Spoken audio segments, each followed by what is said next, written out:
மண்ணும் நீரும் நெருப்பும் காற்றும் கலந்து ஒரு கலைஞனின் கைவண்ணத்தில் உயிர் பெறும் கலைதான் சுடுமண் சிற்பக்கலை.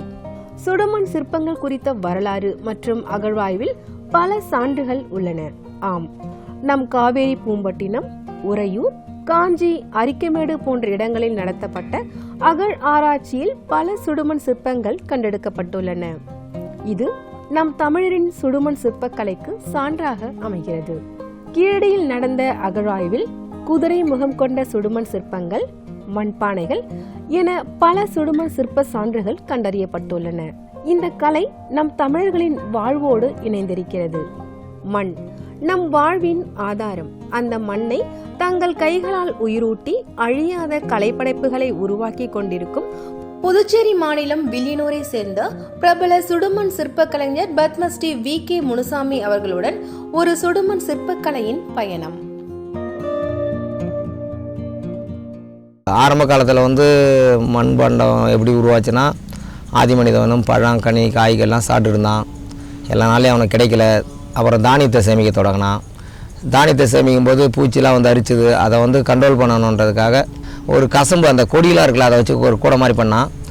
அப்புறம் கொட்டி வச்சான். அப்புறம் அந்த கிழங்கு வகை, அந்த தானியத்தெல்லாம் அது பூச்சிலாம் அரிச்சுது. அதை கண்ட்ரோல் பண்ணுறதுக்காக தான் அப்புறம் மண்ணை குழைச்சி பூசினான். இந்த மண்ணை குழைச்சி பூசின உடனே பார்த்திங்கன்னா, அந்த மண்ணை பூச்சி இதாக இருந்தால் அப்புறம் பூச்சி அரிக்கிறதா கொஞ்சம் குறைஞ்சிது. ஏதோ ஒரு காட்டுத்தீ பிடிச்சி அவனோட வீடு, அந்த கிழங்கு, தானியம் எல்லாமே எரிஞ்சு போச்சு. ஆனால் அந்த மண் மட்டும் செவந்த வடிவில் இந்த நெருப்பு போட்டவனே. அதுக்கப்புறம் தான் மனிதனுடைய முதல் ரிசர்ச்சு இதுதான். அப்படி வந்தது தான் இப்போ நம்ம ஒரு வில்லேஜ் அமைச்சோம். நம்ம நாடோடியாக வாழ்ந்தவங்க அப்புறம் வில்லேஜ் அமைச்சு நம்ம ஒரு இதெல்லாம் விவசாயம் பண்ண தொடங்கணும். விவசாயம் பண்ணுறதை பாதுகாக்கிறதுக்காக ஒரு வில்லேஜ் டெம்பிள், வில்லேஜ் ஹட்டு, அதை வில்லேஜ் கிராம தேவதையெல்லாம் உருவாக்கணும், ஓப்பன் டெம்பிளாக. அப்போ அதை வணங்க தொடங்கணும். அப்படி வந்தது தான் இந்த கலை. இந்த மண் பார்த்திங்கன்னா சங்கராபாரதி ஆற்றங்கரையில் கிடைக்கிற களிமண் தான். இது ஜியாகிரபிக்கல் இண்டிகேஷன் ஆகிருக்கு. இது புவிசார் குறியீடு பெற்றிருக்கு. இந்த களிமண்ணுக்கு இந்த களிமண் பார்த்திங்கன்னா 3 மினரல்ஸ் இருக்குது. இதில் அயன் இருக்குது, காப்பர் இருக்குது, அலுமினியம் இருக்குது. நல்ல ஒரு ஃபைபர் சென்சிட்டிவ். நல்ல இந்த சேண்டு பார்த்திங்கன்னா 1000 டிகிரி அளவுக்கு நம்ம டெம்பரேச்சர் கொடுத்தா கூட முறுகி போகாது. மற்ற மண்ணெலாம் பார்த்திங்கன்னா ஒரு 800, 600, 700லேருந்து 760, 800 டிகிரிக்கு மேலே போனாலே மல்ட் ஆயிரும். இது மல்ட் ஆகாது. ஒரு அற்புதமான அந்த களிமண். இந்த களிமண்ணை வச்சு தான் நம்ம செய்கிறோம். இது மண் ஆத்தங்கரையிலேருந்து எடுத்து ஒரு பதப்படுத்தி சின்ன பீஸ்லாம் செய்யணும். அப்படியே டைரெக்டாக செய்யலாம். ஒரு 3 அடி 4 அடிக்கு மேலே செய்யணும். அந்த பேடியஸ்க்கு வைக்க கூலம், இதெல்லாம் போட்டு நம்ம மரத்தூள் இதெல்லாம் போட்டு பூமி இதெல்லாம் போட்டு பிசைஞ்சு ஊற வச்சு நல்லா புளிக்க வச்சு ஒரு 3 நாள் 4 நாள் இல்லை ஒரு வாரம் வரைக்கும் புதிச்சா ரொம்ப நல்லா நயமாக இருக்கும். அதுக்கப்புறம் நம்ம செய்ய ஆரம்பிக்கிறோம். நம்ம அப்படி தான் இந்த பெரிய ஒர்க்குக்கெலாம் அப்படி செய்கிறோம்.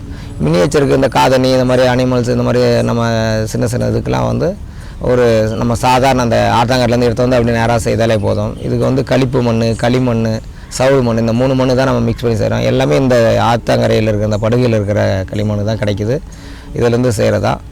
இது 800 டிகிரியில் வேகுது. செய்து ஒரு 6-7 நாள் உள்ளே காயணும். அதுக்கப்புறம் சன்லைட்டில் எடுத்து வச்சு நம்ம ஓப்பன் ஃபயரிங்காக தான் பண்ணுறோம். நம்ம ஓப்பன் ஃபயரிங்கில் இது பண்ணோம்னாலே ஒரு 800 டிகிரியில் நல்லா வந்துடும். நம்ம இன்னும் நல்ல டெக்னிக்காக பண்ணோம். ஸ்மோக் ஃபயரிங்லாம் பண்ணோம்னா நம்ம இதில் ஒரு 6-7 விதமான கலரை நம்ம நேச்சுரலே வர வைக்கலாம். அது செய்து நம்ம சோலை வச்சு எடுத்து வச்சாலே அதான் டெரக்கோட்டா. இந்த டெரக்கோட்டான்றது தர கீத்து, அது காலப்போக்கில் டெரக்கோட்டா ஆயிடுச்சு. நம்மளுடைய தமிழ் வார்த்தை சுடுகளிமண், செந்நிற களிமண் சிற்பம் சொல்லுவாங்க, சுடுகளிமண் சிற்பம் சொல்லுவாங்க. பக்குவப்பட்ட களிமண் இக்கலைஞர்களின் கைப்பட்டதும் உயிர் பெறுகிறது. பல உருவங்கள் பெறுகின்றன. கடவுளின் உருவங்கள், குதிரை பொம்மைகள், யானை பொம்மைகள் என பல அதிசயங்களை இந்த மண் மூலம் நிகழ்த்துகிறார்கள். சிற்பங்களை வடிவமைத்த பின் நிழலில் உலர வைக்கின்றன. பின்னர் சூளையில் வைத்து பக்குவமான வெப்பத்தில் சுடுகின்றன. இந்த சுடுதல் செய்முறைதான் மண்ணுக்கு உறுதியையும் சுடுமண் என்கின்ற பெயரையும் கொடுக்கின்றது. சுடுமண் சிற்பக்கலை என்பது வெறும் கைவினை கலை மட்டுமல்ல. அது நம் தமிழர்களின் பாரம்பரியம், கலாச்சாரம் மற்றும் அடையாளம். இந்த கலையை போற்றி பாதுகாக்க வேண்டிய அவசியமும் கடமையும் நம் அனைவருக்கும் உண்டு. இந்த கலைஞர்களின் கலைப்பயணம் தொடரட்டும்.